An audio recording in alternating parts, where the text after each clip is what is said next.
Pelajaran apa yang kita dapetin dari kehidupan Nabi di masa kecil yang sulit?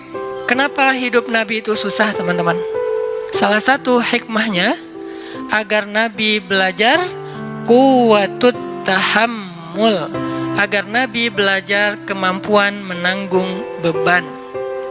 Allah lagi menyekolahkan Nabi dengan sekolah kurikulumnya dari langit. Itulah sebaik-baik sekolah. Ada sekolah formal yang bikin kurikulumnya ulama. Ada sekolah yang disusun oleh saintis ataupun Dignas, pemerintah, sekolah-sekolah umum. Semuanya baik, tapi ada sekolah yang paling baik dan insya Allah nggak mungkin orang yang sekolah di situ tuh rugi, nggak mungkin. Udah sekolahnya gratis, hasilnya luar biasa, sekolah langit.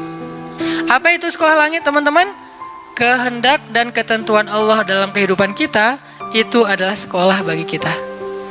Dari sejak kita kecil, remaja, kemudian menjadi laki-laki, kemudian jadi dewasa, kemudian jadi tua. Itu semuanya ada madrasahnya. Dari kecil kita dilahirkan di mana, oleh orang tua kita siapa, dalam lingkungan apa, kita sedang bersekolah. Kurikulumnya Allah, gimana cara kita mendaftar dalam madrasah langit ini? Caranya iman. Nggak ada uang pendaftaran, nggak akan dicoret dan di DO gara-gara nggak bayar uang SPP, nggak ada ujian nasional, nggak ada ujian semester. Ujiannya adalah dalam bentuk kehidupan. Dan itulah madrasah kita. Sehingga dalam madrasah itu Allah bukan mau ngasih kita ijazah bertuliskan nilai, angka, tapi Allah mau ngasih kita ijazah dalam bentuk sifat, dalam bentuk kematangan diri, dalam bentuk pemikiran yang dahsyat, yang jenius, yang brilian, yang lurus, yang kritis. Itu hasilnya. Kalau istilahnya ada materi-materi karakter building, ini karakter buildingnya langsung dari Allah yang lebih tahu tentang manusia. Huwa a'lamu bikum idh ansha'akum minal ard wa idh antum ajinnatun fi butuni ummahatikum. Dia lebih tahu tentang kalian, wahai manusia, ketika dia menciptakan kalian dari tanah. Siapa? Adam. Atau ketika kalian berada di dalam rahim ibu-ibu kalian. Siapa? Kita. Huwa a'lamu bikum. Allah lebih tahu tentang kalian. Sehingga yang lebih tahu ini memberi kalian madrasah. Sampai kita hari ini dapat madrasah dari Allah. Jadi ketika kita dapat ujian dalam hidup, kita coba bangun self-awareness. Oh, saya lagi sekolah sama Allah. Saya lagi disuruh latihan sama Allah. Latihan apa?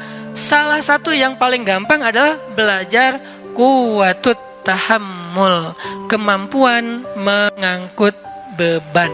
Terutama buat cowok. Fitrah kita itu diciptakan untuk mengangkut beban. Kita dijadikan lebih kuat bukan untuk gaya-gayaan, untuk mengangkut beban. Makin besar tanggung jawab dan beban yang dia ambil, makin dia cowok sejati. Rujulah kesatria namanya. Nabi dari kecil beliau dapat banyak ujian supaya punya quwwatut tahammul, mengangkut beban. Dan memang benar, Nabi itu sedang disiapkan oleh Allah untuk mengangkut beban yang paling berat, yang ketika dikasih ke langit, langit nolak. Dikasih ke gunung, gunung nolak. Dikasih ke matahari, matahari nolak. Dikasih ke semesta, semua semesta nolak. Dikasihlah kepada manusia yang bernama Nabi. Apa beban yang berat itu yang ditolak oleh semesta? Beban risalah. Satu tingkat lebih berat daripada beban nubuwah. Apa bedanya nubuwah sama risalah? Yang membawa nubuwah namanya Nabi. Yang membawa risalah namanya Rasul. Makanya ada Nabi, ada Rasul. Apa bedanya? Kalau Nabi dia nggak membawa ajaran baru, meneruskan ajaran Nabi sebelumnya.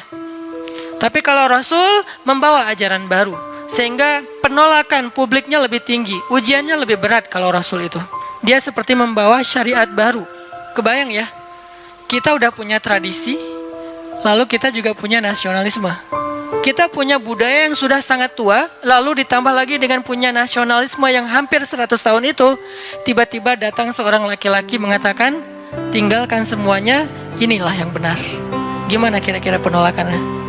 Wah, habis tuh laki-laki. Banyak cerita mereka yang dibunuh.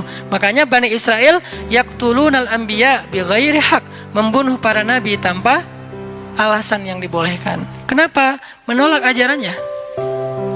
yang sudah turun-temurun selama ratusan bahkan ribuan tahun. Beban inilah yang akan dipikulkan oleh Allah kepada Nabi. Kenapa risalah itu berat? Risalah itu secara bahasa teman-teman artinya ajaran atau misi. Seorang yang membawa risalah, surat, itu namanya Rasul. Rasul ini bisa bermakna Rasul dari langit, berarti Rasulnya Allah, namanya Rasulullah. Bisa juga Rasulnya bumi, Rasul para raja, utusan para raja yang diutus ke raja yang lain, membawa surat dari raja ini. Bisa surat rahasia, bisa surat tentang perang, bisa surat tentang damai segala macam. Resikonya gede nggak tuh jadi utusan? Gede banget resiko jadi utusan.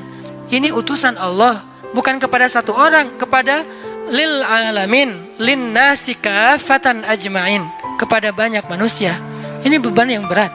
Malaikat aja nggak sanggup memikul beban risalah. Pohon, laut, dan segala macam makhluk-makhluk Allah, semuanya hands up, nggak mau. Ya Allah, saya nggak kuat. Kami kasih ke langit, langit nggak berani. Kami kasih ke bumi dan gunung, gunung-gunung yang gagah, yang kuat itu nggak berani. Kami kasih kepada manusia, mereka mengambilnya. Siapa manusia di sini? Para anbiya. Jadi beban risalah itu berat sekali. Tentang bagaimana caranya yukhrijun nas minadh dhulumati ilan nur. Misinya adalah mengeluarkan manusia, bukan cuma satu suku, manusia dari kegelapan kepada cahaya. Dan yang paling berat risalahnya, risalah Rasulullah SAW, karena dakwah beliau bukan kepada satu bangsa, tetapi kepada manusia semuanya, bukan satu zaman, tapi sampai hari kiamat. Itu kenapa Nabi Muhammad itu dari kecil itu susah hidupnya, karena mau menanggung sebuah beban berat, namanya beban risalah. Lalu kepada siapa risalah atau beban ini Nabi wariskan? Karena kan berlaku terus sampai akhir zaman ya, nggak terputus dengan Nabi wafat. Terus estafet, kepada siapa Nabi mewariskan tongkat atau beban risalah ini? Al ulama warasatul anbiya. Para ulama adalah pewarisnya para nabi. Para nabi tidak mewariskan harta dinar dan dirham. Para nabi mewariskan ilmu atau mewariskan agama. Jadi tugas beban yang paling berat ini untuk menanggung beban umat, bukan hanya ngajarin. Kalau ngajarin bebannya oke lah, ada beban sedikit, tapi nggak berat-berat amat jadi pengajar. Yang berat itu adalah risalah, menanggung beban umat. Yang lapar harus dikasih makan, yang sakit harus dibantu berobat, yang miskin harus disantuni, anak yatim harus diberikan haknya, janda-janda yang nggak punya siapapun yang menafkahinya harus ada program untuk mereka. Banyak, pokoknya semua beban umat, dari mulai yang lapar paling kecil sampai korban perang.